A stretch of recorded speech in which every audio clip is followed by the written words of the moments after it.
আমরা অনেক সময়, আমি মির্জা ফখরুল ইসলাম আলমগীর, আমরা অনেক সময় আমাদের ওই যে কনসালটেন্ট বড় ডাক্তারের কাছে যাওয়ার জন্য অনুরোধ করলেও তারা বলেছে এটা অনুমতি লাগবে। অনুমতি কোনোদিন আসে নাই। কিন্তু এই জন্য আমাদের আরেকটা ভয় ছিল জেলখানাতে যে আমরা চিকিৎসার অভাবে মরে যাবো, আর কোনো কিছু নেই।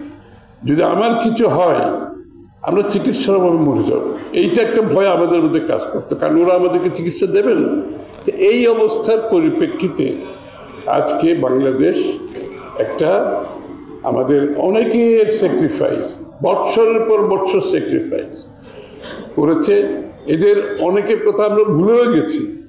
বিগত বছরগুলোতে যে কত লোক জীবন দিয়েছে, কতভাবে দিয়েছে, এবং কতভাবে তাদের জীবন, তাদের পারিবারিক জীবন ধ্বংস হয়ে গেছে, এই লোকগুলোর কোনো হিসাব কিতাব আমরা এখনো নিতে পারি না। এটা একটা বিরাট, একটা বিশাল হিসাবের ব্যাপার আছে। তবে এই হিসাব আমাদেরকে করতে হবে। এই হিসাব না করলে যে এই লোকগুলো ত্যাগ করেছে গত বৎসরের পর বৎসর, তাদের প্রতি অবিচার করবে।